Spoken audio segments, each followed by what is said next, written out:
वादग्रस्त आणि बहुचर्चित विशेष जनसुरक्षा विधेयक गुरुवारी 10 जुलै रोजी विधानसभेत बहुमताने मंजूर करण्यात आले। नक्षलग्रस्त जे विचार आहेत त्या विचारांचा प्रचार आणि प्रसार थांबवण्यासाठी आणि राज्यातील तरुणांना नक्षलवादी विचारांकडे आणि संघटनांकडे वळवणाऱ्या संघटनांविरोधात कारवाई करण्यासाठी हा कायदा महत्त्वपूर्ण ठरणार असल्याचे सरकारतर्फे स्पष्ट करण्यात आले आहे। तर मुख्यमंत्री देवेंद्र फडणवीस यांनी विधानसभेत मांडलेल्या या विधेयकाबद्दल विरोधकांनी काही शंका उपस्थित केल्या, मात्र फारसा विरोध केला नाही। मात्र मार्क्सवादी कम्युनिस्ट पक्षाचे आमदार कॉम्रेड विनोद निकोले यांनी मात्र या जनसुरक्षा विधेयकाला विरोध दर्शविला। जनसुरक्षा विधेयक हे कामगार, कष्टकरी व आंदोलन करणाऱ्या घटकांचे हक्क हिरावून घेणारे असल्याचा आरोप करीत आमदार विनोद निकोले यांनी विधानसभेत या विधेयकाला विरोध दर्शविला। पाहूयात। डहाणूवरून कल्पेश दळवी, विकास समाचार। महाराष्ट्र विशेष जनसुरक्षा विधेयक 2024 विधेयक क्रमांक 33 या ठिकाणी मुख्यमंत्री महोदयांनी या ठिकाणी हे विधेयक मांडलं। अध्यक्ष महोदय, मी या सभागृहामध्ये डाव्या पक्षाचा एकच आमदार आहे आणि लिहून पाठवा। या ठिकाणी मला या विधेयकामध्ये काही गोष्टी मांडाव्याशा वाटतात।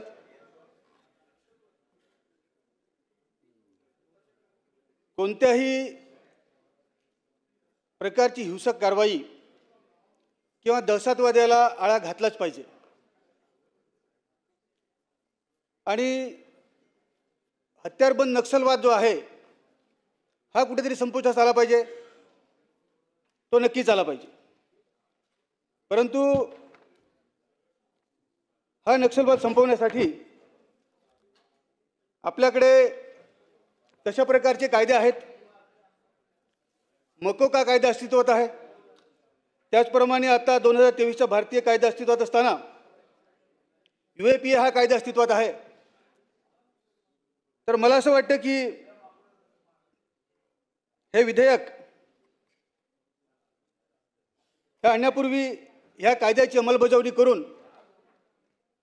हा नक्षलवाद कुठेतरी संपवला पाहिजे। आणि आता खरं म्हणजे मुख्यमंत्री महोदयांनी, ते स्वतः गृहमंत्री आहेत, त्यांनी पुढाकार घेऊन आता गडचिरोलीसारख्या भागामध्ये हा नक्षलवाद संपवण्याचा त्यांनी सुरुवात केलेली आहे आणि तो बऱ्यापैकी तो संपलेला आहे, थोडाफार असेल। परंतु मुख्यमंत्री महोदयांनी महाराष्ट्राचं नाव घेतलं। भारत देशामध्ये आणि स्वतः मी सुद्धा मार्क्सवादी कम्युनिस्ट पक्षाचा आमदार म्हणून निवडून आलेलो आहे आणि मार्क्सवादी कम्युनिस्ट पक्ष हा संविधानाला मानतो। संविधानातील जे काही सर्व कायदे सुव्यवस्थेला मानतो आणि म्हणून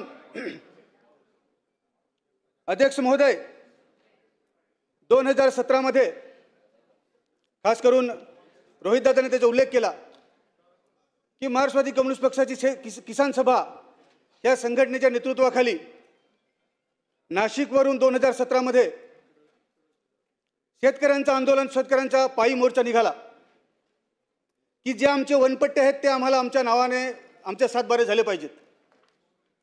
अध्यक्ष महोदय, पायात चपला नसताना हा शेतकरी 200-250 किलोमीटर हा नाशिकवरून मुंबईला आला। त्या आंदोलनामध्ये मी स्वतः तो 200-250 किलोमीटर मी स्वतः चाललेलो आहे। अध्यक्ष महोदय, मुंबईत आल्यानंतर संध्याकाळी आम्हाला समजलं की उद्या ह्या 12वीच्या बोर्डाच्या परीक्षा होणार आहेत,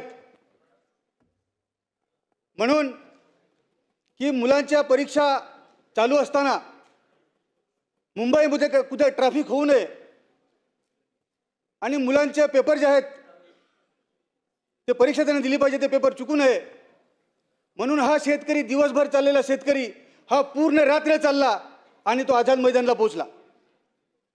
शांततेच्या मार्गाने. आणि म्हणून अध्यक्ष महोदय, अशा प्रकारचे मोर्चे मग उद्या मी करू नये का?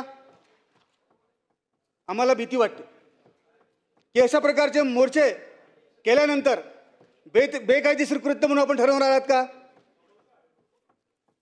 अध्यक्ष महोदय, मार्क्सवादी कम्युनिस्ट पक्षाच्या नेतृत्वाखाली centre of Indian trade union संघटना आहे. त्यामध्ये अंगणवाडी सेविका आहेत, संघटित क्षेत्रातले कामगार आहेत, असंघटित क्षेत्रातले कामगार आहेत. या कामगारांना न्याय देण्यासाठी ही centre of Indian trade union ही संघटना काम करत असते. जवळजवळ 29 कामगार कायदे हे एकत्र करून 4 श्रमसंहिता आता आणलेल्या आहेत. आणि ह्या 4 श्रमसंहितामध्ये कामगारांच्या बऱ्याचशा सुरक्षितता काढून घेण्यात आलेल्या आहेत कायद्यामध्ये. आणि म्हणून काल 9 तारखेला कालच्या दिवशी हा संपूर्ण देशभरामध्ये ह्या ट्रेड युनियन रस्त्यावर उतरल्या होत्या की या कायद्यांमुळे कामगार हा रस्त्यावर फेकला जाईल. आज आमच्या संघटनेची मागणी आहे, ट्रेड युनियनची मागणी आहे की कामगाराला किमान 26,000 रुपये हे वेतन दिलं पाहिजे, किमान वेतन. आता ते जर दिले गेले ना तर उद्या आम्हाला या संघटना कामगारांना घेऊन मोर्चे करावे लागतील.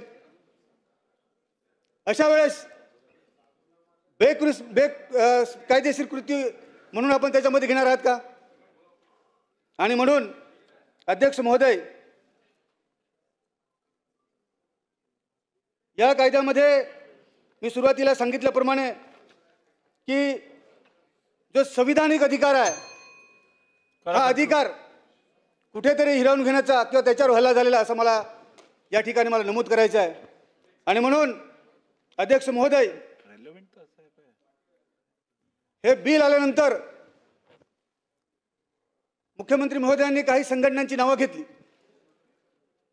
ते नक्कीच अशा प्रकारच्या ज्या काही संघटना आहेत त्याचा बंदोबस्त झाला पाहिजे. परंतु संविधानाला मानणारे शांततेच्या मार्गाने कायदेशीररित्या जर आंदोलन करत असतील तर त्याच्यावर बेकायदेशीर कृत्य म्हणून अशा प्रकारची कारवाई करू नये. आणि म्हणून अध्यक्ष महोदय, या ठिकाणी बरीचशी आंदोलनं सुरू आहेत. आझाद मैदानमध्ये आंदोलन सुरू आहे. सर्व शिक्षण क्षेत्रामध्ये, आरोग्य क्षेत्रामध्ये आपण बाह्य यंत्रणेद्वारे आज आपण पदभरती करतो आणि त्यामुळे सुद्धा आंदोलनं सुरू आहेत. हा संविधानिक अधिकार आहे. आणि म्हणून या बिलाच्या माध्यमातून तो अधिकार हिरावून घेता कामा नये अध्यक्ष महोदय. आणि म्हणून मी या ठिकाणी असं नमूद करतो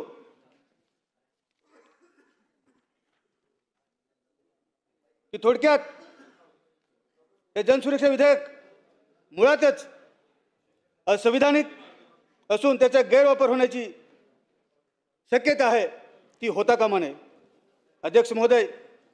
म्हणून या बिलाला माझा विरोध आहे. या ठिकाणी माझा विरोध दर्शवतो.